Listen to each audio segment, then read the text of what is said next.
Yang mau ditanyain tulis di kolom komentar aja. Siapa tahu gue baca terus selanjutnya uh, bisa dibahas langsung. 59. Oke. Oke lah. Duh, tapi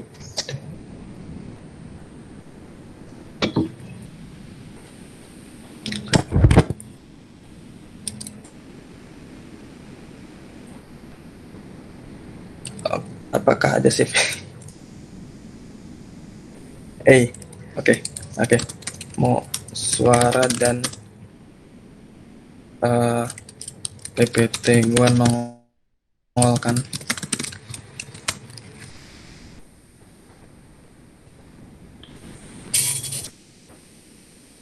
Kedengeran ngap, nongol ngap. Oke. Oh. Oke, sip. Tapi gua masih ya ada teman namanya Ayah nih. Holder BNB. Halo, aduh Kak, Halo. ajarin dong lu Halo kasih sinyal. BNB setia. Ada Muhammad BNB is Hendrawan. my best friend.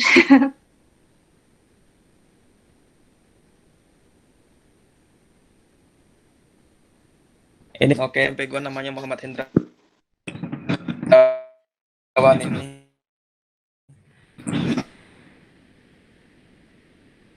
Keren buat gua karena kerja tinggal berlayar nggak ada sinyal tahu-tahu 9 juta kan gila nih. Tahu-tahu jadi 200 juta. Modal 30 jadi 200 ya mungkin masih banyak yang memberikan return yang gede Dogecoin atau Shiba atau sebagainya yang akhirnya uh, ya apakah returnnya segede beli Bitcoin atau Ethereum. Oke, udah lah, gue mulai aja. Gue bisa accept di HP dan gue record di HP mungkin nanti gue upload di IGTV.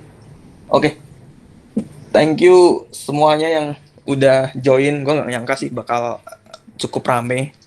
Ada hampir 70 orang karena apa ya? Gue sendiri uh, kerjaan lagi off, nggak ada kerjaan cuman trading crypto dan gue lihat di Instastory banyak yang repost Dogecoin dan mereka nggak tahu apa yang mereka beli. Dan gue sendiri pribadi terakhir beli Dogecoin itu di harga 800 dan gue nggak berani nyentuh even itu 2000 mau ke 10.000 gue bodo amat karena gue investor kripto dari tahun 2017.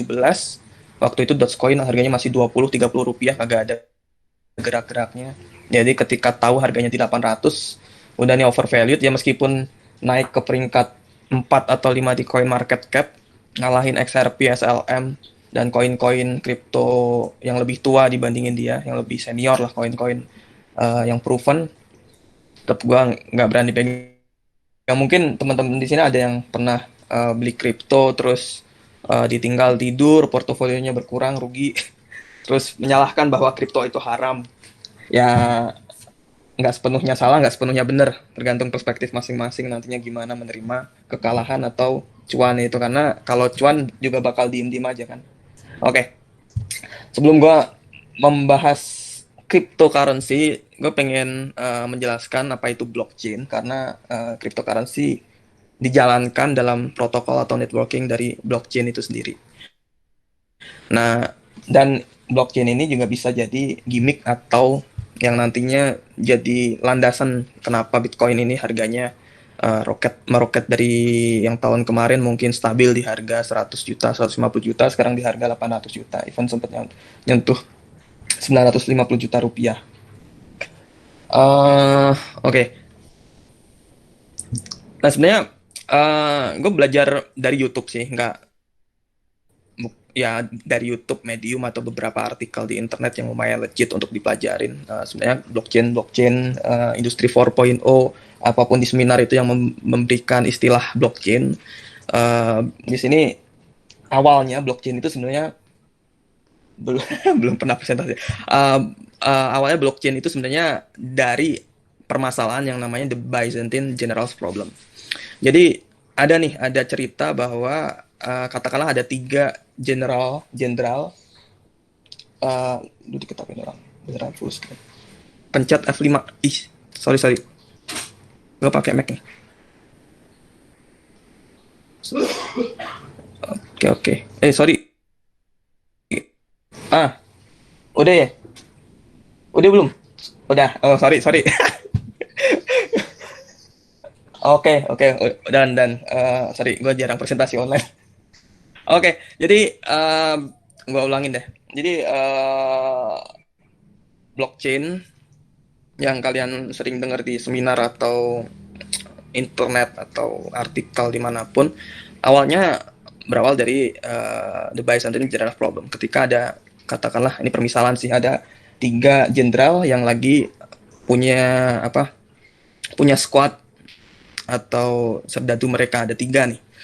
Nah, gimana caranya mereka komunikasi agar setiap squad ini bisa sesuai perintahnya, tidak ada yang mengkhianati. Ketika perintah menyerang semua. Ketika perintah mundur semua. Nah, itu bisa terlaksana ketika semua orang itu tahu apa yang mereka lakukan. Jadi ketika ada traitor atau pengkhianat di salah satu jenderalnya, mereka bisa memberitahu satu sama lain gitu. Parties must agree on a single strategy in order to avoid complete failure. Ya, jadi ini teorinya lah.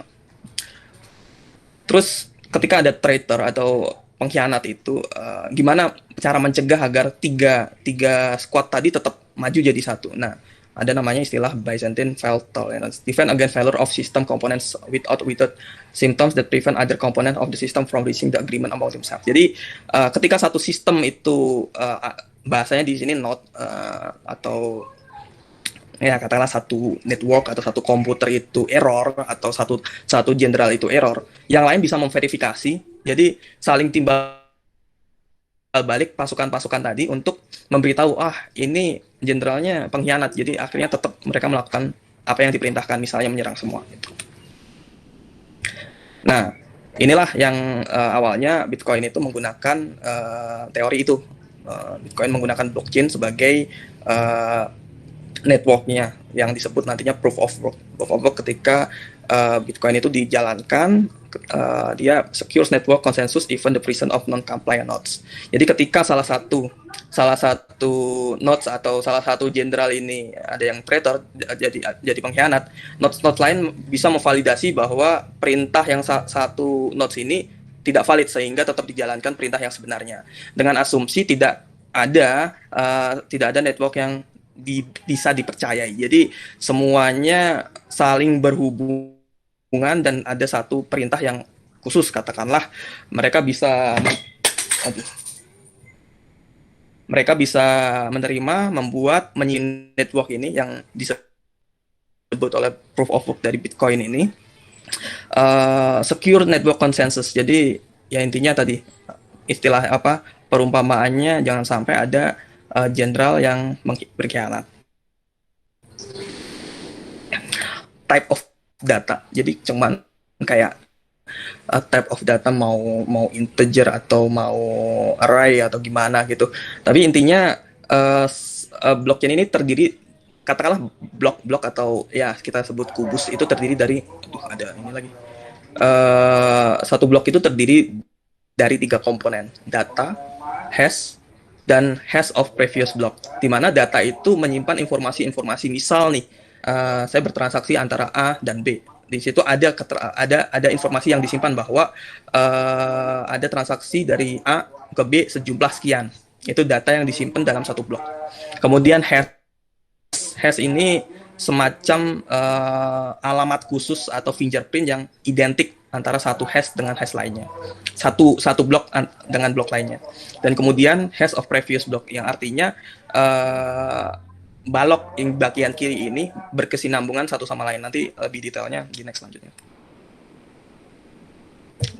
Nah proof of work ini intinya type of data in a way that makes it difficult or impossible to change, hack, or cheat the system. Jadi seperti yang awal tadi, ketika ada yang berkhianat, gimana caranya biar mencegah dengan validasi semua network atau nodes yang tersedia. Di sini nodes yang tersedia ini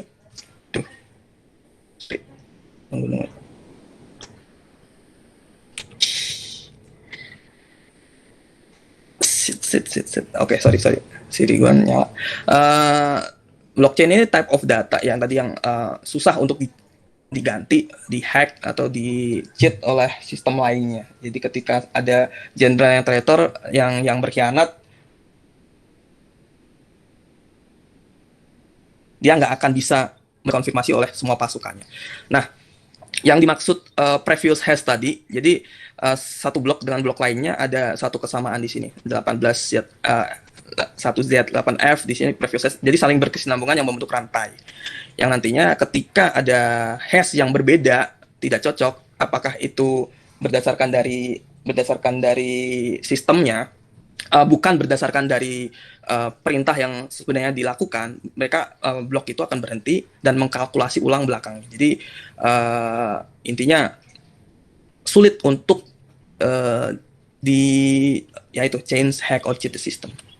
Nah, kalau banyak mungkin di sini orang IT yang mungkin pernah dengar linked list, bahasa type of data di programming.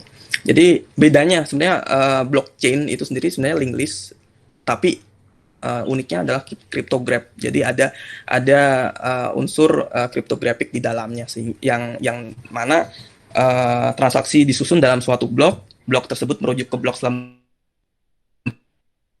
sebelumnya dan menyimpan informasi kriptografis untuk memastikan keabsahan blok sebelumnya. Jadi ketika ada satu blok yang mengganggu, ya katakanlah tadi yang pengkhianat, jenderal yang berkhianat, semua kombinasi perhitungan yang sudah dijalankan akan harus menghitung ulang dan membutuhkan waktu yang cukup lama. Contohnya katakanlah di linked list ini ada data katakanlah array 2, 5, 7, 8, 10. Ketika saya mau merubah angka 7 menjadi angka 9, saya harus kembali bisa merubah data 2, 5 dan kemudian ke angka yang saya pengen rubah. Berbeda dengan blockchain. Ketika saya pengen merubah blok 2 ini, sangat tidak mungkin dilakukan karena kombinasi yang sudah dilakukan di sini harus diulang-ulang sehingga membutuhkan waktu lama dan intinya tidak gampang untuk dirubah. Jadi apa yang sudah tersimpan di situ tidak bisa dirubah. Hanya nantinya mau dirubah ke depannya silakan bergantung dengan lama perhitungan itu sendiri. Nah, implementasi mungkin banyak banget di antara kalian udah pernah dengar implementasi dari blockchain, mau di sektor kesehatan, sektor keuangan, sektor apapun, notary, pencatatan lah. Tapi apakah sebenarnya does it really matter using blockchain instead of program-program yang sudah ada? Kenapa nggak pakai Excel aja? Kenapa harus pakai blockchain? Apa bedanya Excel dengan teknologi blockchain? Nah, ini contohnya nih, misal mungkin di sini ada yang pernah kerja di bagian supply chain atau di pabrik yang harus pakai SAP sebagai dashboard supply chain-nya, menghitung data, menulis supply, merubah supply yang nantinya terhubung satu sama lain. Nah, ketika saya login di SAP atau bahkan nggak ada loginnya dan semua orang bisa mengakses SAP, nantinya data itu tidak katakanlah satu ada pabrik A dan pabrik B. Ketika pabrik A merubah supply mereka, pabrik B kelihatan karena terhubung satu sama lain. Tapi apakah pabrik B tahu bahwa yang merubah datanya adalah si A yang memiliki wewenang atas perubahan database tersebut? Jadi masih ada kemungkinan dong nanti dibobol terus datanya berubah gitu. Nah, di sini mungkin blockchain bisa berperan. Jadi setiap kali adanya perubahan data, katakanlah saya mendelete satu kolom atau satu baris di Excel, saya harus mengkonfirmasi seperti ini. Jadi ketika saya klik nanti keluar dalam bentuk ini bahasanya ada gas fee. Jadi ada biayanya sebenarnya yang dijalankan di network atau protokol khusus, nanti apakah Bitcoin, apakah Ethereum gitu. Nanti confirm, nanti datanya baru bisa dirubah. Nah, data tersebut semua tercompile dalam satu blok. Nih, misal katakanlah blok 110777728. Kelihatan semua time-nya kapan, Oktober 2020, dari siapa kepada siapa, nilainya berapa. Di sini yang dilakukan adalah mengirim 10,27 Ethereum dengan tadi yang sebelumnya ada gas, itu adalah biaya transaksinya $1,81 karena ya Ethereum ada nilainya. Dan inilah yang bisa dilakukan berulang-ulang ketika merubah data. Tapi apakah mari berpikir ulang bahwa apakah blockchain sesimpel itu untuk diaplikasikan ke semua platform atau penggunaan. Misal mau merubah data supply chain, benar-benar pengen secure ya mungkin bisa pakai blockchain. Tapi apakah yang dibaca yang kalian baca di internet benar-benar bisa direalisasikan secara gampang? Ternyata tidak semudah itu dan tidak se-reliable itu. Nah, setelah blockchain, cryptocurrency. Apa sih cryptocurrency? Intinya type of digital money instead of controlled by a central government, it is decentralized using blockchain technology. Jadi blockchain adalah landasan dasar dari cryptocurrency itu sendiri. Jadi semua data-data nilai uangnya, berapa jumlahnya itu tersimpan dalam network atau jaringan blockchain tadi, di dalam blok-blok tadi. Jadi katakanlah sudah ada uang di dalam blok tersebut, orang nggak bisa mengambil atau nggak bisa merubahnya kecuali kita sendiri ya, karena kita memiliki alamat khusus. Dan ini adalah tipe jenis-jenis cryptocurrency yang cukup familiar. Saya ambil contoh 11 di CoinMarketCap, bisa dilihat market cap-nya berapa, harganya berapa. Perlu diketahui bahwa market cap artinya adalah harga dikalikan total supply dari koin itu.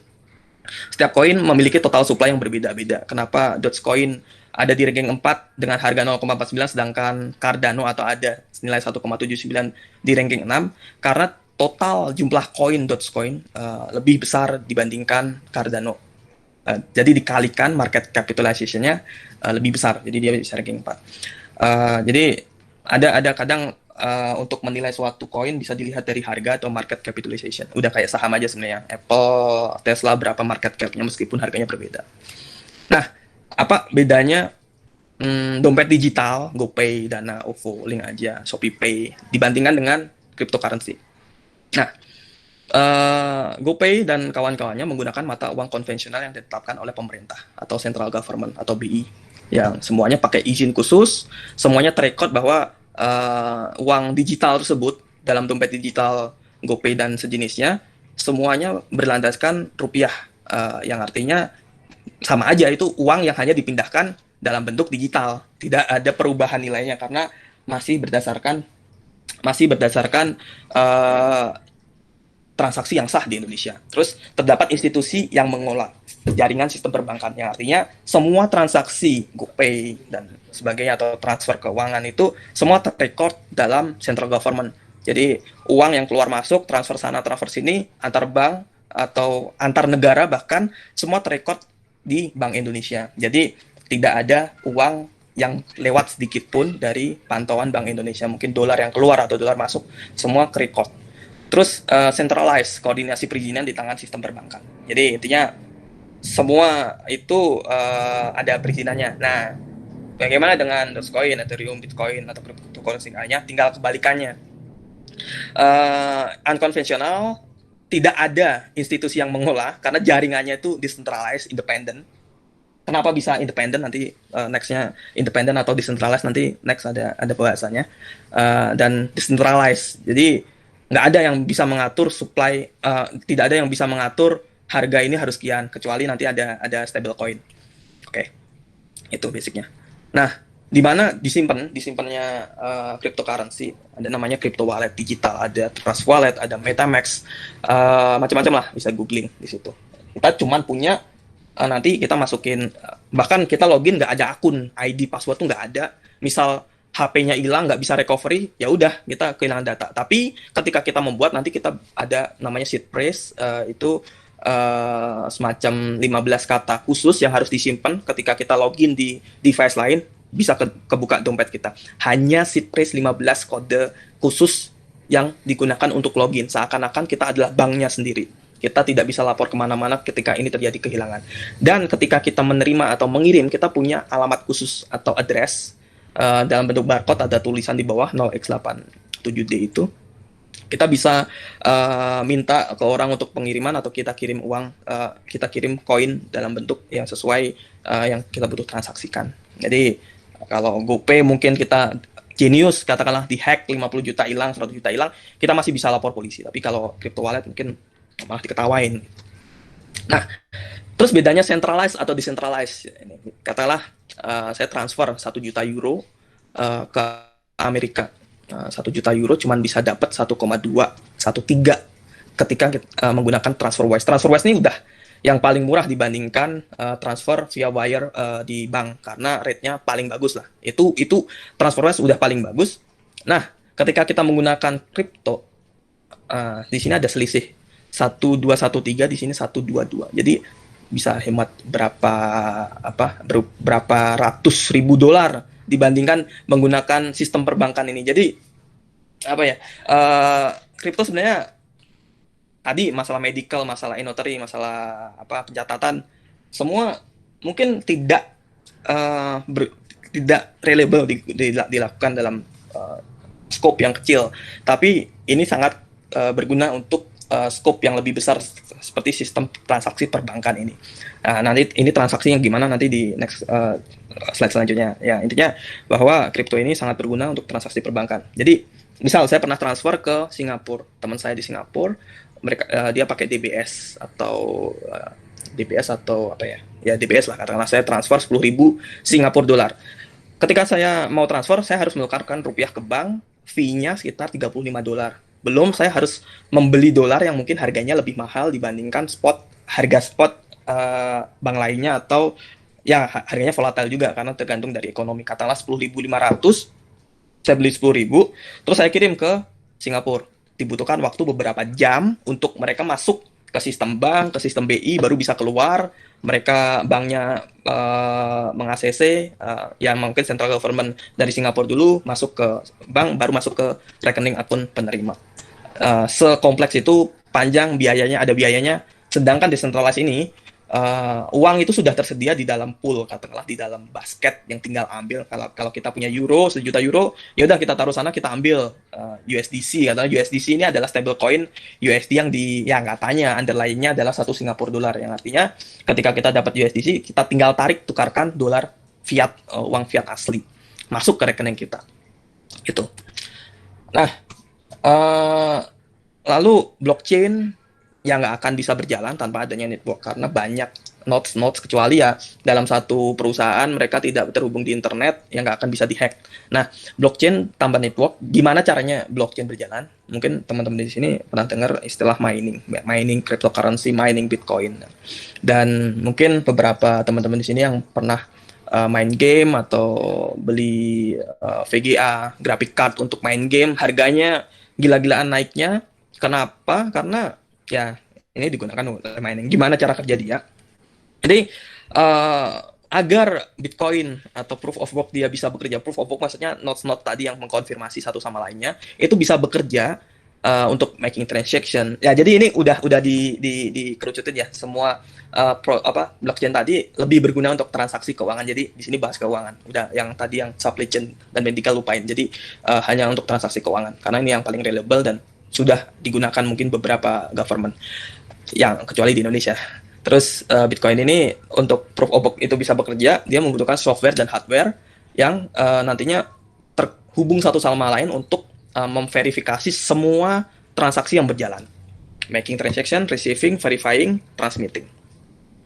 Nah, how miners create new blocks? Mereka intinya adalah VGA, ya katakanlah lagi programming, mengkalkulasi kalkulator, katakanlah yang kalkulator yang banyak perhitungannya. Intinya mereka tracking source, digital mining span, yang tadi maksudnya mengirim 10 Ethereum, tadi kelihatan tracking the source itu dari mana, terus checking for double spending of the sum of money. Misal ke double klik nggak mungkin akan dijalankan karena udah ada notes khusus yang mengisyaratkan hanya checking, tidak boleh lebih dari satu kali transaksi itu berlangsung.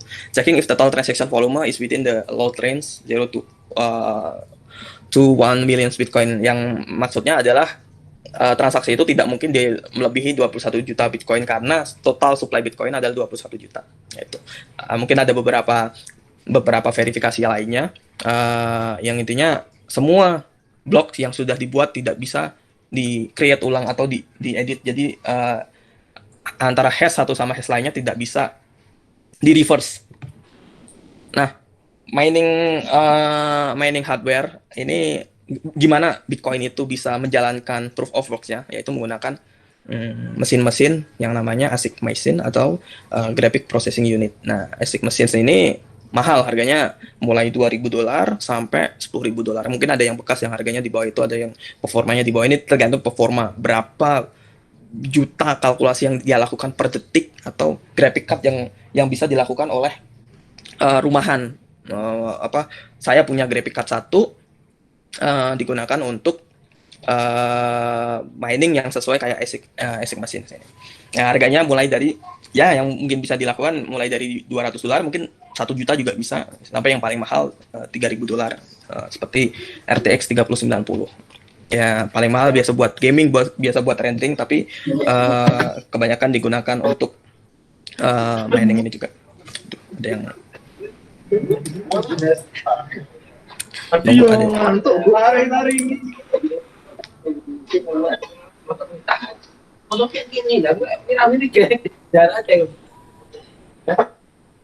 Oke, lanjut lagi. Oke, nah tadi satu mesin tadi terdiri dari graphic card dan satu sistem komputer pada umumnya yang bisa teman-teman lihat di warnet atau kalian punya komputer sendiri. Ada power supply, ada hard disk atau hard drive yang menyimpan operating system, kemudian RAM, graphic card, dan motherboard sebagai tempat semuanya ini. Dan mereka mengkalkulasikan. Nah, kalkulasi yang dilakukan oleh satu mesin kecil tadi hanya 20 juta million per second. Juta kalkulasi hash per second. Sedangkan semua network Ethereum di seluruh dunia itu melakukan 400 triliun hitungan per second. Yang artinya satu mesin tadi hanya 1/15 juta dibandingin dari semuanya. Nah, yang ini semuanya berkesinambungan. Tapi untuk melakukan untuk menjalankan satu blok itu nggak gampang. 1/15 juta gitu. Gimana caranya untuk memecahkan satu blok?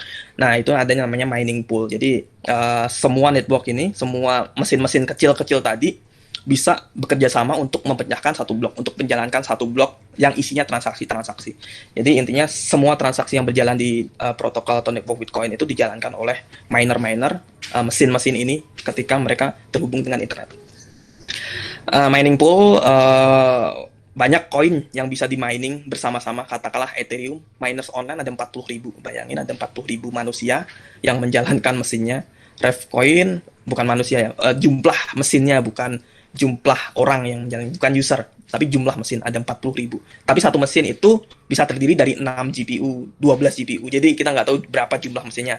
Tapi satuannya adalah, nanti ada satunya ada TH per S, terahash per second, kilo second, 2 megahash, macam-macam ini koin-koinnya. Nah, mining reward, kenapa orang mau menjalankan transaksi cryptocurrency tersebut? Kenapa miner-miner tersebut mau menjalankan komputernya? Mereka harus membayar listrik karena mereka dibayar dengan Ethereum sejumlah. Kalau sekarang nih dibayar dengan nilai 2 Ethereum plus transaksi fee. Kenapa transaksi fee ini nanti ada ulasannya lagi. Jadi intinya developer dari Ethereum, jumlah Ethereum saya nggak tahu 100 juta atau berapa. Ada supply yang bisa ditambang, katakanlah ada tambang emas yang masih ada sisanya ditambang terus, yang ketika supply-nya makin sedikit harganya makin mahal, makanya harga mahal atraktif untuk ditambang. Tapi 2 Ethereum ini disebar ke semua alamat-alamat yang melakukan mining tadi. Jadi 1/15 juta, 2 dibagi 15 ya, ntar tinggal berapa dapatnya gitu. Jadi gini, ini adalah laman Etherscan di mana semua transaksi per blok bisa dilihat. Jadi katakanlah saya transfer ke orang Singapura di blok berapa, di situ bisa kelihatan alamat saya, tapi dalam bentuk bilangan atau angka yang mungkin tidak ada username-nya, cuman alamat khusus saja. Katakanlah saya buka di blok 124.181.75. Itu saya buka.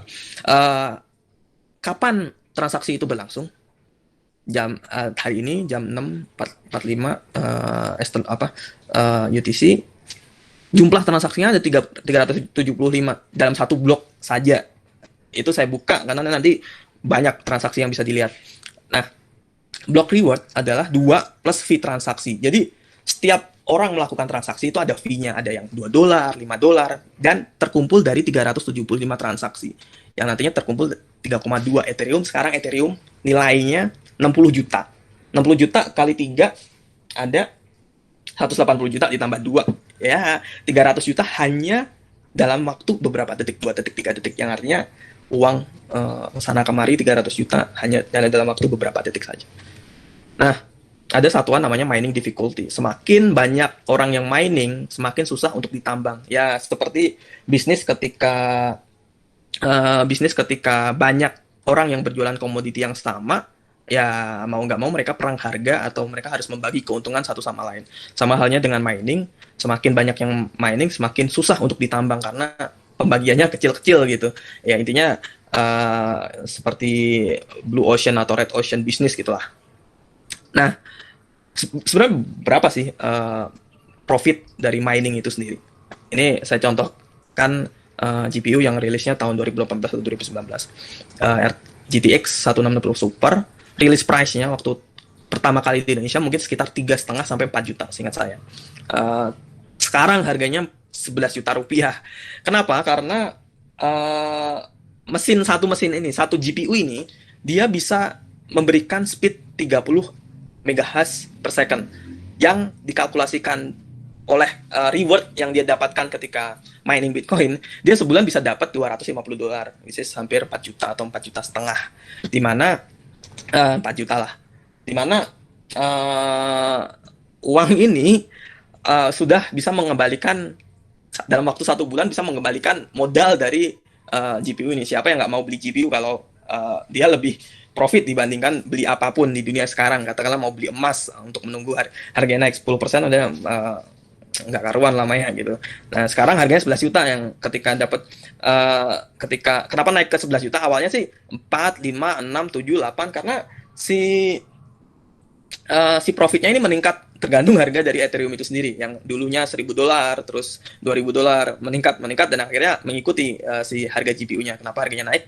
Ya, karena ini semua profit per day-nya hanya modal cuma 11 juta dia bisa dapat 100.000. Sebulan 4 juta udah kayak punya kos-kosan gitu. Modal 11 juta doang, siapa nggak mau punya satu pintu kos-kosan hanya modal 11 juta. Nah, mungkin beberapa teman-teman di sini sering lihat story saya waktu saya jualan VGA, waktu saya Februari, saya bisa memprediksi bahwa harga, bukan saya yang memprediksi, sebenarnya saya nyontek di internet aja bahwa graphic card price are skyrocketing and there is no end in sight. Jadi demand gede, terus pandemi, masalah supply chain terhambat, ya semuanya berkesinambungan sehingga dan harga Bitcoin itu naik, ya akhirnya mau nggak mau supply dari GPU ini tipis, harganya meningkat seiring dengan meningkatnya Bitcoin. Tapi meningkatnya Bitcoin nggak ada hubungannya dengan demand dari GPU. Jadi ini kebalikannya.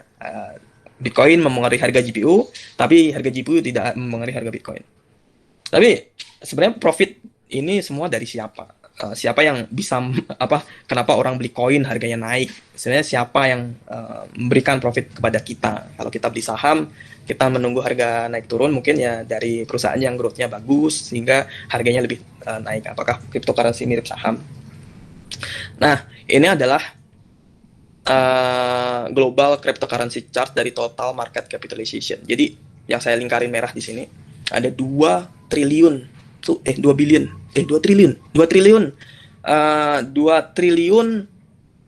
uang sekarang digunakan untuk dijadikan koin.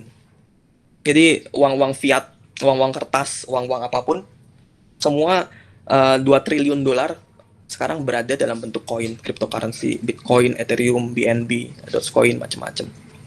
Yang meningkat dari mungkin Januari ini sekitar 800 billion, saya ingat. Sekarang naik 3 kali lipat dari puncak di crash di tahun 2018. Di sini naik, ya makin hype si Bitcoin. Saya ingat benar waktu itu Bitcoin naik gara-gara si Jack dari Twitter, perusahaannya Square, dia membeli 50 million Bitcoin di harga 11.000. Dan menurut saya dia adalah pelopor dari semua ini. Kalau menurut saya waktu itu melihat tidak ada yang berani investasi Bitcoin karena banyak food atau banyak berita jelek bahwa Bitcoin dilarang, sehingga investor-investor institusional mereka takut mengalokasikan uangnya berjuta-juta dolar ke Bitcoin. Tapi Jack waktu itu beli 50 juta Bitcoin, dan itu membuat Tesla, membuat Visa, membuat Mastercard semuanya mencoba untuk investasi di Bitcoin. Karena dengan market cap Bitcoin yang 1 triliun ini, yang artinya sangat liquid. Mau beli 1 billion dolar, harganya nggak akan berubah drastis, cuma paling 10% tuh udah gede banget gitu, karena harganya juga mahal. Intinya sih liquidity dari Bitcoin ini nggak bisa diragukan. Orang mau investasi, katalah mau investasi di saham, mau beli 1 juta dolar, bakal ARA berkali-kali. Kalau Bitcoin nggak ada ARA, nggak ada ARB. Nah, sebenarnya ini transaksi cryptocurrency sebenarnya bit offernya seperti saham. Ya, mungkin teman-teman udah transaksi sendiri. Bit offernya seperti saham. Kenapa kenapa kenapa harga Bitcoin 2018 crash tadi? Benar ya? Ada ya. Transaksinya hanya seperti saham, jual beli lah. Ada bid, ada offer, ada yang mau jual, ada yang mau beli gitu. Terus banyak exchanger, jadi broker, ada Sinarmas, ada Mirai, ada Mandiri Sekuritas. Tapi saham-saham di Indonesia, katakanlah broker-broker di Indonesia itu harganya datanya itu hanya satu di Bursa Efek Indonesia. Jadi ketika ada orang yang beli 1 juta saham, 1 juta lot di market Mirai, otomatis di Mandiri Sekuritas atau di Sinarmas semua akan jadi satu. Jadi semuanya datanya berkesinambungan. Berbeda dengan cryptocurrency, ketika ada transaksi di Binance, transaksi di market lainnya belum tentu ada transaksi. Jadi satu market bisa menggerakkan market lainnya, atau ketika ada price action di satu market, bisa jual yang banyak, beli yang banyak, market lainnya mengikuti. Jadi tidak ada patokan yang jelas mana market yang menjadikan landasan dari harga sebuah cryptocurrency. Jadi intinya saling berkesinambungan. Ketika katakanlah jam 15.00 di Binance ada penjualan 100.000 Bitcoin, harganya turun drastis, tapi belum tentu di Coinbase ada aksi yang sama sehingga bisa dimanfaatkan. Jadi ketika harga di Binance turun, belilah harga di Binance yang harganya 20% lebih hemat dibandingkan di Coinbase. Akhirnya dia pindahin ke Coinbase untuk menjual harga yang lebih besar. Itu dinamakan arbitrage. Nah, ini sebenarnya saya ambil contoh dari rekan saya. Kejadian yang katanya paling langka lah di hidupnya atau di semuanya, menurut saya 3 tahun ini paling langka, dan saya sendiri nggak bisa mendapatkan momen itu. Di tanggal 10 Maret waktu itu SEM namanya, SEM atau NEM, di harga dari 10.000 dia turun drastis ke harga 5.000. Yang ini diawali oleh penurunan harga di Binance, jual besar-besaran di sana. Tapi di market di Indonesia namanya Indodex ini, atau toko kripto nggak ada sih kayaknya. Di Indodex ini harganya masih stabil, sehingga si orang ini yang punya saldo 1,8 M ini dengan modal 500 juta, dia beli di Binance, dipindahin ke market Indodex, dia jual di sini. Jadi ada yang menambung kerugian di sini dia. Jadi dia bisa dapat harga murah di Binance, dia dumping ke market Indodex. Jadi satu market dengan market lainnya tidak berkesinambungan, tidak terinterkoneksi lah. Intinya sih market punya bandar masing-masing, atau punya broker punya koin masing-masing yang dijual. Itu. Nah, 2018 crash, waktu itu saya holding lumayan, waktu itu masuk hampir 100 juta di Bitcoin, Ethereum dan lain sebagainya. Saya join itu di November kalau nggak salah, mulai rally. Kenapa 2018 crash, terus kenapa 2020 bangkit? Karena gini, permainan jual beli transaksi cryptocurrency sebelum 2020 itu hanya bisa dilakukan oleh dengan bid offer, jual beli seperti saham. Ketika saham itu jenuh, mungkin orang akan menjualnya. Ya katakanlah early investor, di sini ada smart money, mereka beli banyak, akhirnya dia jual di sini. Jadi intinya ada kejenuhan pasar yang membuat market itu crash. Ya intinya early investor mereka mau take profit dari uang investor baru. Udah semacam Ponzi gitu, yang bisa saya simpulkan di sini. Bahwa pergerakan uang ini ketika harga naik, akhirnya orang keluar. Ini persis seperti saham. Nah, kalau dibandingin saham, why stocks go up or down? Yang pertama mungkin growth or decline of the company. Bisa lah disandingkan bahwa more customer, more revenue, more earnings bisa berhubungan dengan harga saham. Ketika growth-nya bagus, sahamnya bagus. Jadi ada parameter price to earning atau price to sales ratio yang membuat investor mau membeli. Tapi ada aspek di mana multiple expansion atau contraction, di mana harga saham itu diperjualbelikan berkali-kali lipat. Udah nggak ada pengaruh dari nomor satu tadi, karena orang mau membeli saham ini dengan sentimen pasarnya atau sentimen ini perusahaan harusnya nggak segini nilainya. Padahal ya emang nilainya harusnya PRA-nya katakanlah di bawah 5 gitu, tapi dia mau memperjualbelikan di atas 10 bahkan 20 nih. Contohnya saham Apple dari 2012 dia mungkin harganya naik karena growth-nya bagus, dan growth itu sebanding dengan pergerakan harga sahamnya. Di 2012 hingga di 2018 dia price to earning-nya rata-rata ya 5 sampai 10 kali gitu. Tapi di sini orang mau membeli di harga di per di 29,8. Padahal ya harganya juga kemahalan nih hitungannya. Ya, sama aja dengan why crypto goes up or down. Ya sama aja, growth of decline of the developer. Jadi Ethereum makin banyak yang menggunakan, berarti proyek ini menjanjikan. Mungkin nomor 2, multiple expansion contraction-nya, more buying power, duitnya yang banyak makin duit yang masuk makin banyak. Yang ketiga adalah gambler yang ya bisa kita lihat sendiri, Dogecoin. Sebenarnya ini saya bisa bilang, saya sendiri sih, opini saya sendiri, people are buying the cryptocurrency not because they think it has any meaningful value, but because they hope others will pile in, push the price up, and then they can sell off and make a quick buck. Jadi gue beli saham, katakanlah gue beli TPIA, gue tahu nih dia mau ekspansi, pabriknya di Cilegon, gue beli di harga 5.000, mungkin akan ekspansi beneran, yang harga marketnya naik karena sentimen gitu. Tapi dalam cryptocurrency, ya apa yang lu harapin dari koin itu gitu? Ya ujung-ujungnya adalah menunggu uang seger itu masuk dan lu bisa keluar di harga yang lebih tinggi. Sebenarnya sama halnya dengan saham, ketika bandar atau smart money itu udah akumulasi di bawah, dia membuat propaganda, bayar berita lah atau membuat statement-statement yang membuat positif perusahaan agar harganya retail mau masuk, yang hingga dia jual di harga atas.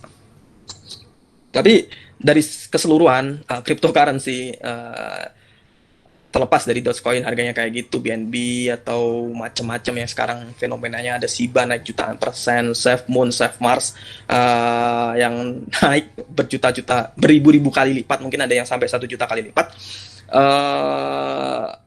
Ada 2 protokol atau 2 network yang bisa diterima oleh masyarakat umum. Yang pertama Bitcoin dan Ethereum, di mana Bitcoin ini berperan sebagai digital gold. Dia maksimal 21 juta. Makanya orang mau mengkoleksi, ya meskipun mungkin ini barang sebenarnya apaan, cuman file TXT atau gimana, tapi mereka mau mengkoleksi itu. Terus Ethereum yang dimana ini menjadi decentralized finance revolution. Jadi semua transaksi tadi yang katakanlah 1 juta euro ditukarkan dengan uang dolar yang lebih profit dibandingin kalau lewat perbankan real, semua berjalan di atas network Ethereum. Jadi Ethereum ini kenapa minernya sangat banyak yang tadi saya tunjukin, transaksi Ethereum, jumlah minernya berapa, karena semua transaksi tersebut berjalan di atas protokol Ethereum tersebut. Nah, namanya ETH. Nah, 2020 crypto rally yang saya alamin, yang saya saksikan waktu itu, kenapa market ini mulai naik lagi, nggak jenuh? Ya mungkin banyak faktor, salah satunya the Fed, mereka melakukan QE atau quantitative easing,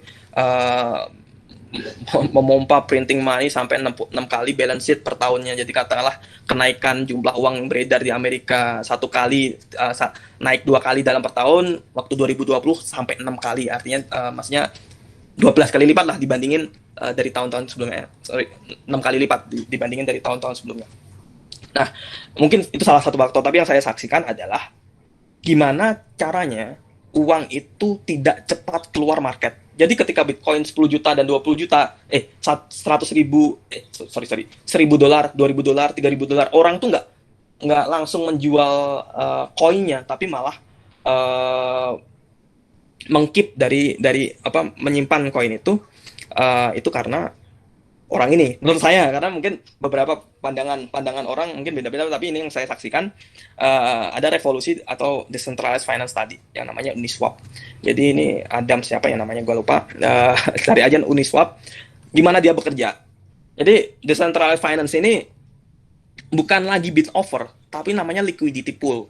Jadi katalah ini Ethereum, ini koin A, dimasukin lah katakanlah 100 Ethereum untuk 1000 koin A gitu.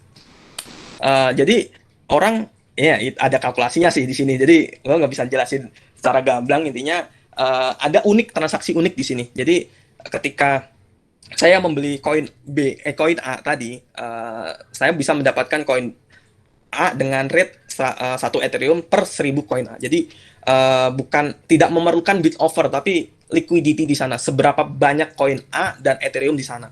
Dan nanti ketika kita beli, kita bisa tukarkan dengan namanya LP tokens, liquidity pool tokens. Yang nantinya LP tokens ini kita masukkan ke dalam pool ini tadi. Katakanlah ini wadah katakanlah ini kolam renang isinya duit A dan duit B, Ethereum dan koin A tadi. Saya beli 100.000, saya balikin ke sini lagi sebagai liquidity. Berarti kan saya tidak memegang real asset dari koin A tersebut, tapi saya balikin lagi yang akhirnya liquidity itu naik. Nah, di sini saya mendapatkan apa? Saya mendapatkan liquidity provider fee. Semakin banyak orang transaksi di sini, ada fee-nya yang nantinya diberikan oleh pemberi liquidity. Ya bisa aja nanti harga koin tersebut naik di market lainnya. Jadi ini hanya satu market katakanlah. Nanti ada di Binance, ada di Coinbase yang harganya naik, di sini juga bisa naik.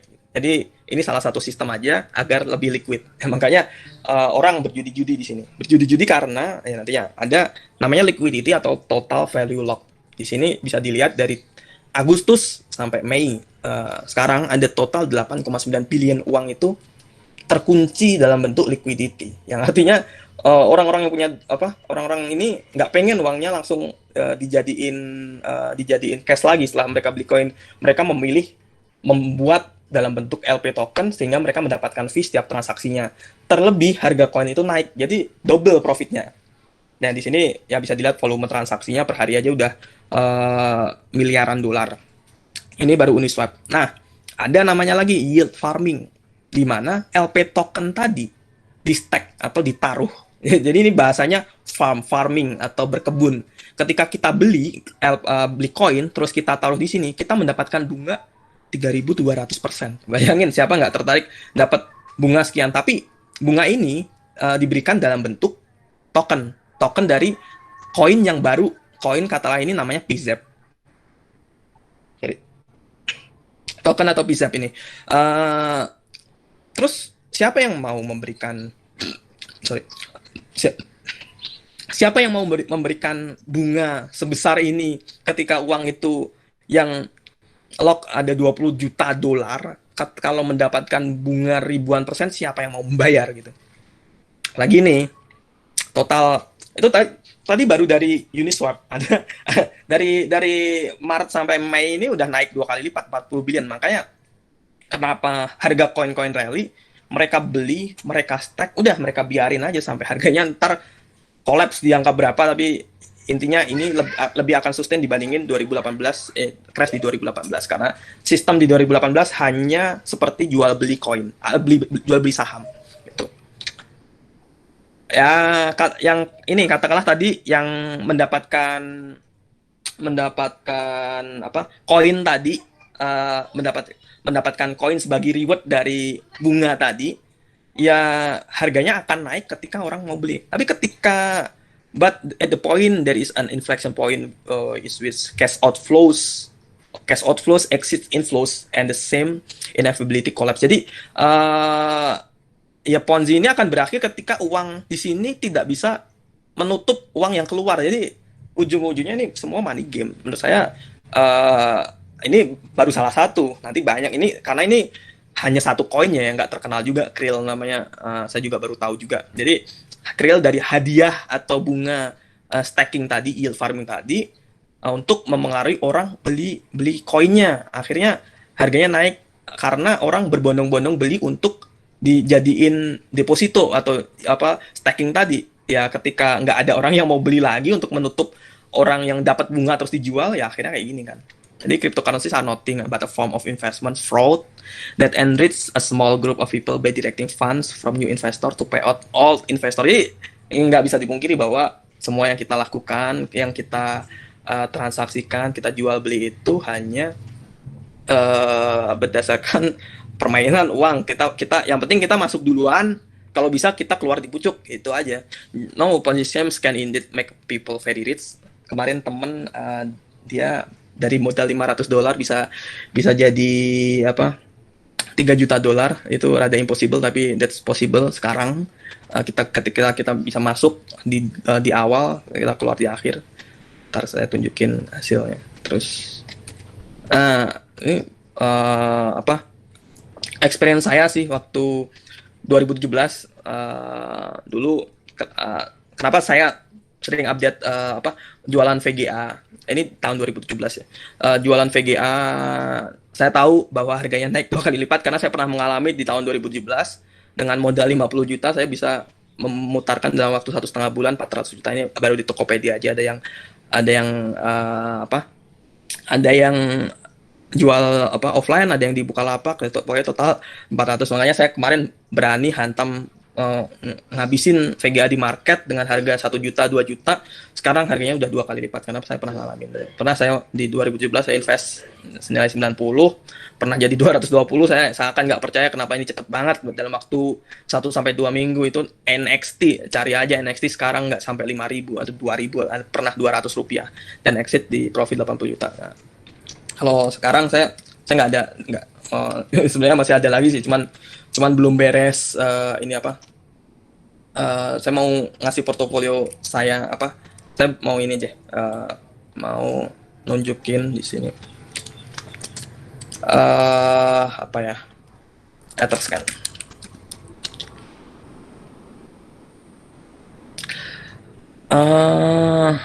Ini saya buka. Di sini ada ratusan transaksi. Nah, di sini fee transaksinya untuk satu pengiriman ngirim satu koin ada transaksinya $16. Jadi Ethereum ini makin hari makin nggak reliable untuk ditransaksikan karena fee-nya sangat besar. Ini bisa dilihat gas price-nya. Untuk transaksi pengen cepat katakanlah 30 second dia harus bayar $16 gitu. Yang gimana dilakukannya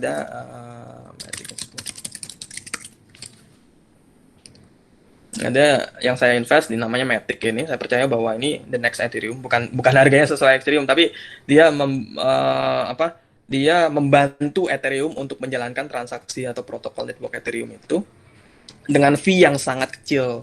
Kita lihat bloknya, katakanlah ada satu transaksi di sini. Ini transaksinya tiap 2 second. Terus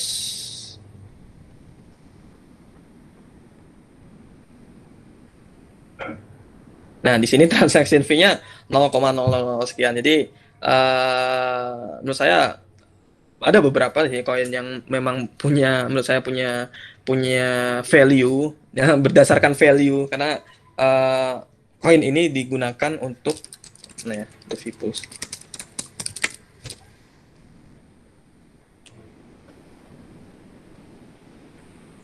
Dan si Polygon atau Matic ini di nomor 9 dia mungkin bisa menyalip Uniswap yang Uniswap pemain utama di 7 billion, di Polygon udah 4 billion uang terakumulasi di sini. Jadi kemungkinan ini mungkin Ponzi bagus lah. Saya nggak bisa bilang koin bagus, tapi masih ada masa depannya lah, ada gunanya lah setidaknya karena dia membantu network Ethereum untuk mengurangi fee transaksi gitu. Jadi sebenarnya that's it sih. Mungkin question are welcome kalau mau tanya-tanya. Ini banyak sih. Wih, 78 ya ikut.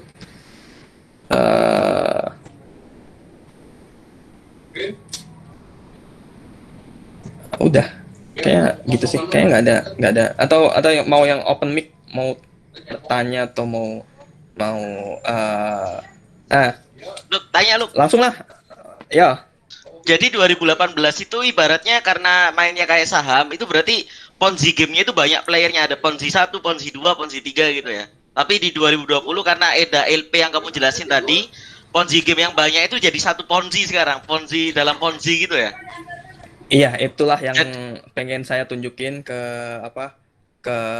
teman-teman bahwa sekarang ada Ponzi di dalam Ponzi mungkin crashnya bakal lebih parah atau mungkin masih lama crashnya, ya, who knows. Tapi nanti ada, karena ada yang Polygon tadi, itu kan Ponzi dalam Ponzi, terus ada Ponzi lagi dong berarti. Iya, Ponzi, kita nggak Ponzi, tahu Ponzi nanti. lagi. Berarti Ya. sekarang itu ada tumpukan Ponzi lah ibaratnya ya, Luke.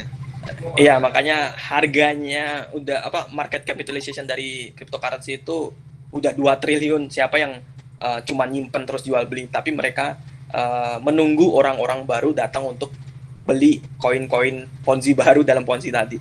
Jadi di situ sih kesimpulan yang saya dapetin, dan saya melihat investment saya sendiri 100% ada di Matic atau Polygon pribadi, karena ya ntar mungkin di note saja di tanggal ini harga sekian, ntar saya bisa prediksi dia bisa ke $3 atau $5, which is 3-5 kali di harga sekarang. Ya kenapa cuman segitu, sedangkan ada koin namanya Shiba, ada koin namanya Dogecoin naik 10 kali lipat. Bodoh amat, karena ketika kita tahu fundamental atau hal yang sebelumnya pernah naik terus ini mirip Ponzi sebelumnya, berarti ini mungkin akan naik. Ya, sebenarnya ada spekulatif di situ.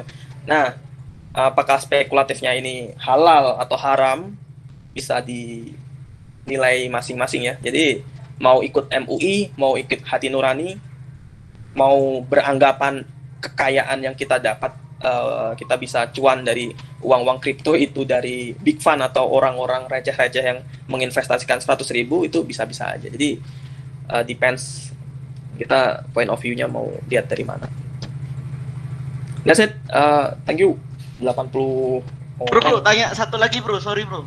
Sebentar tadi lupa mau tanya. Okay. Nah, aku mau tanya, berarti sebenarnya menurutmu lebih untung mana, Rik? Kita jadi investor Ponzi gini atau miner? Kita ngambil keuntungan dari orang bermain Ponzi sebenarnya lu. Kalau lu sebagai orang yang punya duit ya, lu punya capital, lebih untung mana? Jadi kita jadi penyedia fasilitas atau ikut main lu?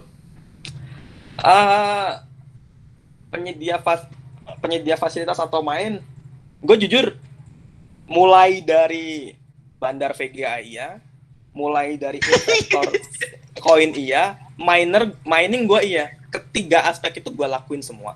Tapi yang perlu diperhatiin sekarang, lu investasi 500 juta dalam bentuk RDPU atau deposito maksimal katakanlah 7%. Lu 500 juta cuma bisa dapat 3 juta per bulan. Katakanlah 500 juta untuk satu pintu kosan. Lu invest 30 juta sebulan sekarang nih bisa dapat 5 juta sampai 6 juta. Ya 5 bulan balik modal. Ya lu cuman berharap bahwa musik ini nggak stop. Gua ibaratkan rally ini, cryptocurrency ini kayak kita harus bisa menebak kapan musik itu mulai berhenti berputar, atau masih kenceng, kita harus menebak masing-masing, atau kita melihat keadaan sekitar gitu. Kalau gua sih beranggapan bahwa nggak ada salahnya kita invest di mining ini, tapi ya mining ini nggak simple lah. Kita harus tahu aspek-aspeknya, kita harus ngapain, harus tahu seluk-beluk IT-nya. Kemudian investasi koin, ya itu gamblingnya lebih gede lagi. Resikonya itu gue bisa bilang paling tinggi si investasi koin. Kalau mining moderat lah. Kalau jualan VGA itu low risk menurut gue. Karena barangnya ada, bisa lu jual kapanpun. That's it. Ada yang mau menyampaikan keluh kesahnya, atau yang pernah rugi, atau yang menanyakan koinnya? Gue nggak tahu sih. Apa nih? Oke. Mas Cah, kan, pernah jadi node validator gak? Nggak ngerti, nggak paham, dan butuh duit yang banyak. Itu nanti node validator masuknya ke proof of stake instead of proof of work. Itu udah kompleks lagi mainnya. Nggak pernah. Ini ada yang recordnya ya. Ternyata ini nggak gue record. Oke. That's it.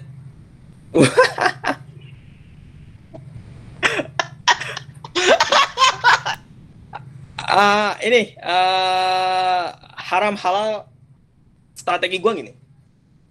2017 gue cuan 80 juta. Waktu itu gue cuan 80 juta. Baru masuk. Ceritain lu rumahmu yang kebakar gara-gara kripto. Jadi apa ya? Duit yang lu dapetin tuh menurut gua nggak berkah sih. Tapi gua suka aja duitnya. Nah, strategi gua nih waktu itu gua ngerasa duitnya nggak berkah karena duit itu hilang. Karena gua simpen terus tiba-tiba gua kena tipu atau kena kasus penggelapan lah, teman sendiri gitu. Hilang lah, masih kasus kepolisian sih. Ya maksudnya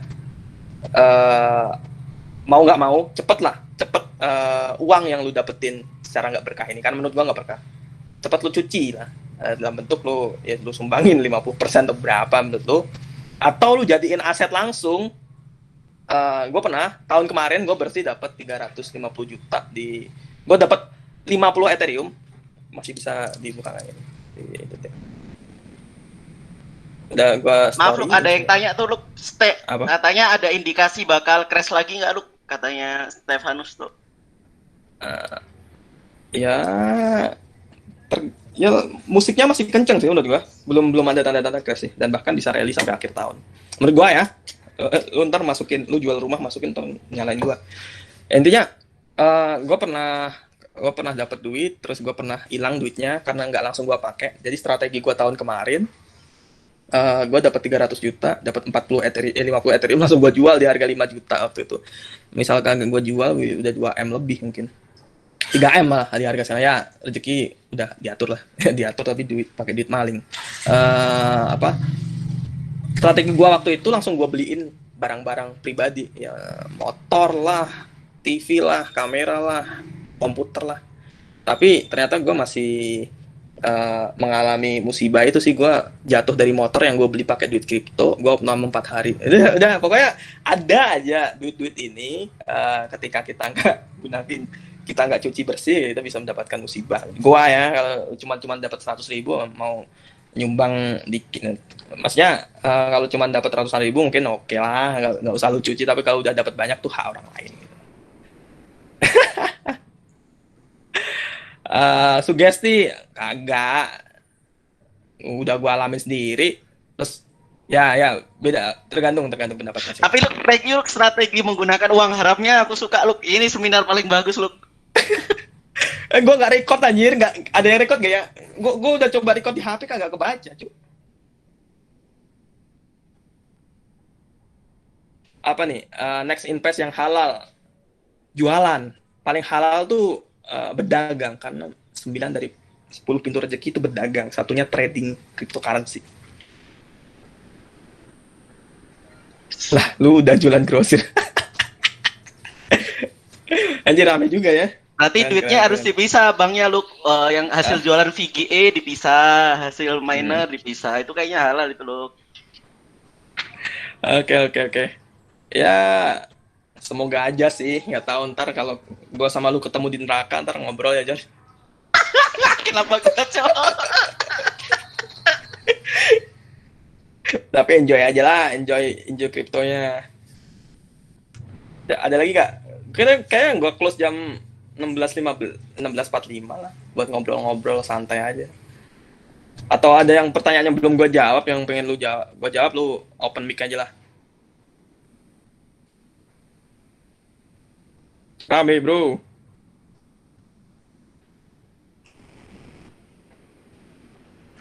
Mas, NFT, yuk, non. Pernah iki gak? Solana ekosistem. Wis pernah nyoba gak? Sol, FTM dan Matic sebenarnya sama. Dia layer 2 Ethereum. Tapi perkembangannya aku lihat lebih growth. Ya mungkin kayak market cap-nya Sol lebih tinggi. Tapi kalau aku pribadi cari yang masih undervalued lah. Ya mungkin bagus buat investment rada long term, bagus sih. Mereka punya strategi sendiri untuk mengatasi congestion network Ethereum. Tapi di sini gue lihat Matic atau Polygon nih paling oke lah sekarang. Terus tanya Mas, kalau buat pemula untuk invest, mending main saham dulu dibanding langsung ke invest kripto? Nggak usah semua, karena saham itu lambat untungnya, kripto itu cepat ruginya. Jadi mending nggak usah, mending jualan aja. Terus bahas soal fenomena NFT. NFT atau non fungible token ya itu sebenarnya kayak lu beli hype bis sepatu Supreme atau tas Supreme gitulah. Menurut gua uh, kok apa? Menurut gua psikologi pasar sih. Gua nggak yakin orang yang beli NFT $100,000 bisa dia jual lagi di harga yang lebih tinggi. Gua nggak ngerti. IHSG 10 tahun ke depan kira-kira gimana menurut abang? IHSG, gue pernah bikin predik dikit sih waktu di IGTV gue waktu mau crash waktu di 5.800 akhirnya ke 4.000 ya kelihatan ada gonjang-ganjingnya nih. IHSG emang duit seger dari luarnya kurang ya itu pile in cash-nya kurang sehingga ya di situ-situ aja ya. Kalau lu mau main saham kayak Kanebo kayak lu cairan lu kasih Kanebo terus tar keserap tar lu peres lagi ya itu duit diperes terus dikeluarin lagi diserap dikeluarin lagi udah kayak gitu aja ya case kemarin Dodge turun 30% itu gimana mas? Ya berarti investor sebelumnya keluar, lu bego belinya di atas gitu. Harusnya lu belinya di harga bawah. Nggak ada lagi nih. Cara cuci duit haram. Lu sedekahin 50% kalau lu rela. Ada rencana invest NFT? Enggak. Apaan? Gua tinggal download gambarnya, ngapain gua beli NFT? PPT-nya bakal di-share nggak mas? Ya ketinggalan. Lu nggak bakal bisa PPT bakal di-share nggak mas? Tadi ketinggalan. Nggak akan bisa paham baca PPT gua kecuali dengerin.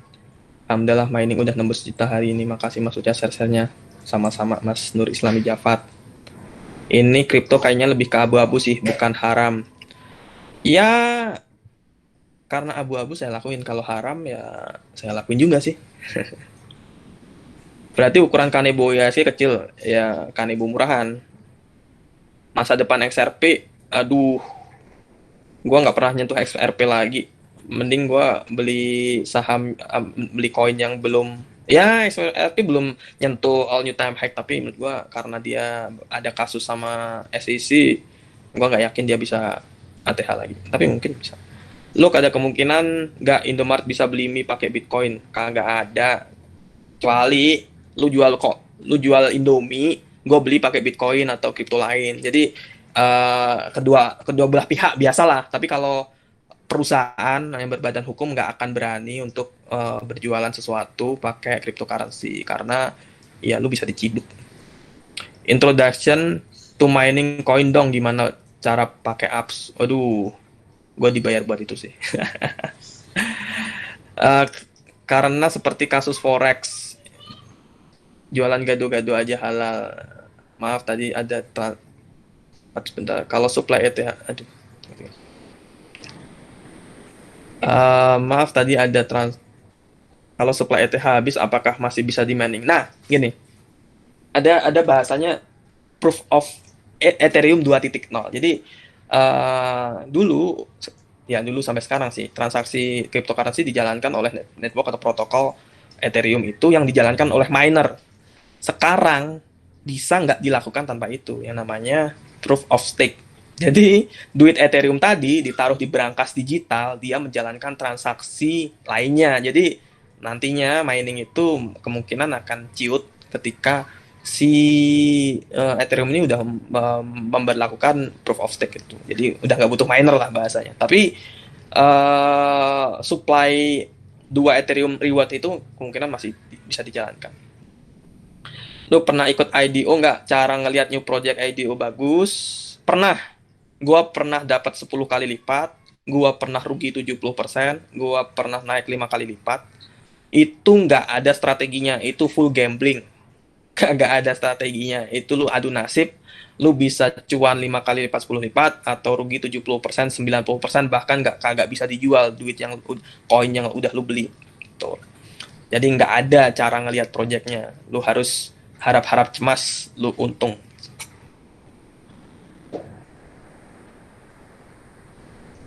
Ethereum V2 kira Q2 2001 udah dirilis belum bang? Kemungkinan besar Kalau dilihat IP berapa tuh 1585 atau 1581 gue lupa. Ya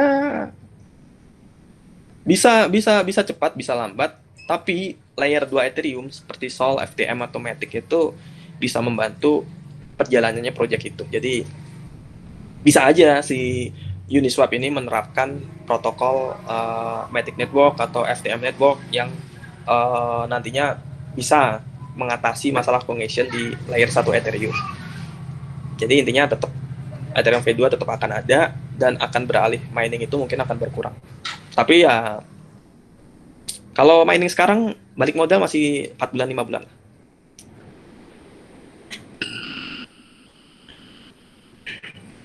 Bukan anaknya secara langsung, tapi dia membantu jaringan kayak Flip lah, kayak Flip, aplikasi Flip itu yang ini, aplikasi Flip yang kita transfer antar bank bisa lebih murah itu.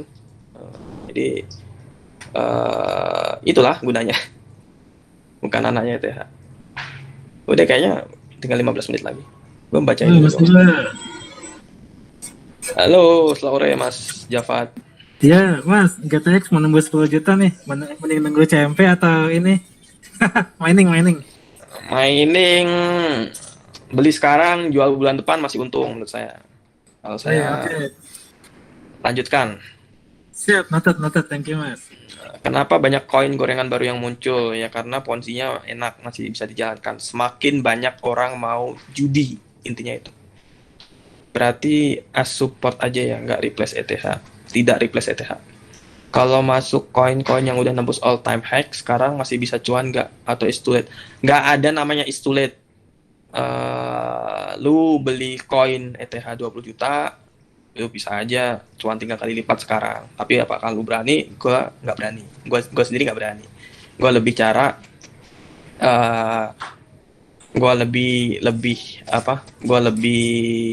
prefer untuk mencari koin yang masih undervalued. Airdrop judi enggak. Gue pernah dapat airdrop senilai 20 juta di tahun kemarin karena itu koin gratis yang diberikan oleh developer.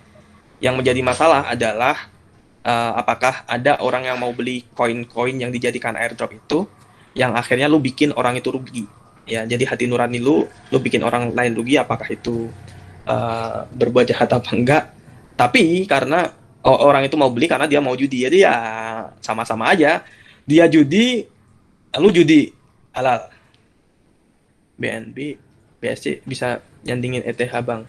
Nah, BNB atau BSC ini menurut gua mulai congestion sih, mulai trafficnya mulai padat, fee-nya mulai 3-6 dolar. Jadi kemungkinan akan bisa menyamai ETH.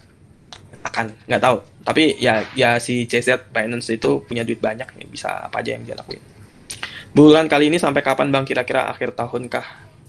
Prediksi gua sampai November lah. Lu exit November aja, jangan sampai Desember Januari. Tapi sisain aja satu koin yang lu percaya buat sampai akhir hayat lu, katakanlah nanti lu umur 30 tahun, 40 tahun tiba-tiba $1 lu bisa jadi $1.000 kan? Who knows?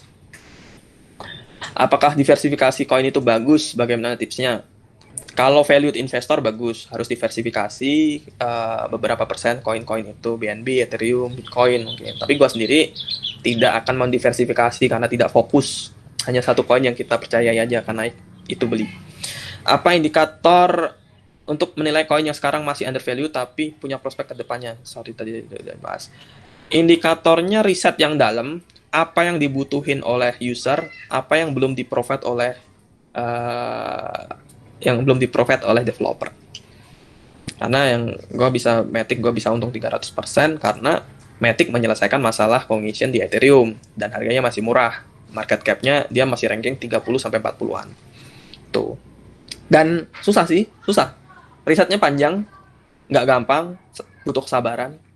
Nah, platform koin yang kamu pakai apa aja Luk selain Binance? Binance, toko kripto, Indodex. Indodex mahal. Kita narik tunai fee 0,5%. Kalau toko kripto fee flat 5.500. Get.io for gambler, yes, karena Get.io ini adalah exchanger koin-koin micin lah, koin-koin murahan yang digunakan untuk judi. Tapi ya saya pernah untung puluhan juta di sana. Gua rasa legit aja. Udah nih kayaknya nggak ada yang tanya lagi nih. Ada yang record nggak ya? Anjir, kagak record. Yah, salam.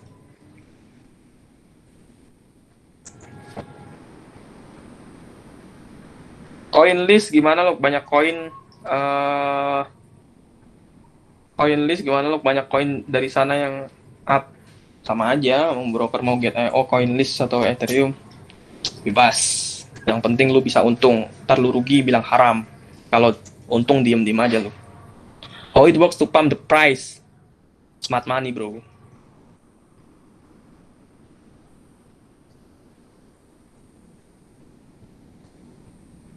Ya, anjir, kagak ada yang rekam lagi. Goblok. Kenapa kagak bisa record ya?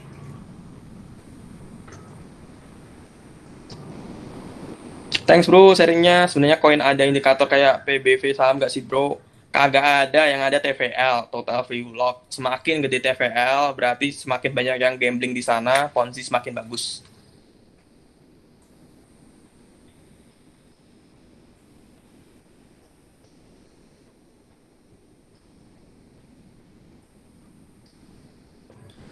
Mantap lu, next kapan lagi kayak belajar analisa candlestick?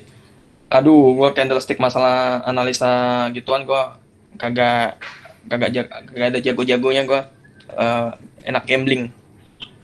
Ya masih ada sih beberapa indikator yang gua pakai, beberapa trendline yang kira-kira gua bisa exit cuan. Cuman gua bukan ahlinya. Andai kripto udah disahin di seluruh negara dan udah lumrah banget dipakai untuk transaksi, apa harganya bakal terus naik kayak sekarang? Nggak akan bisa dipakai oleh seluruh negara karena ya industri perbankan terancam. Untuk transaksi apa harganya bakal terus naik kayak sekarang? Ya itu tadi stable coin. Misal gue transfer dari UK ke Amerika pakai euro terus tukar ke US dollar, bisa. Shiba Inu termasuk koin gambler kah? Iyalah.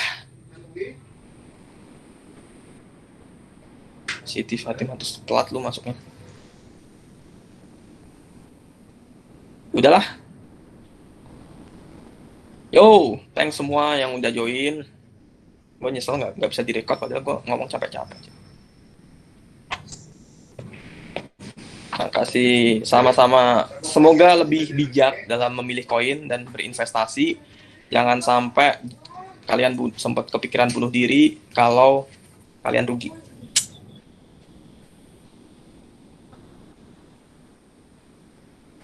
Oke, see you kapan-kapan lagi lah. Tapi gue belum tahu topiknya apaan. Oke, silakan keluar semua. Baku hantam masing-masing.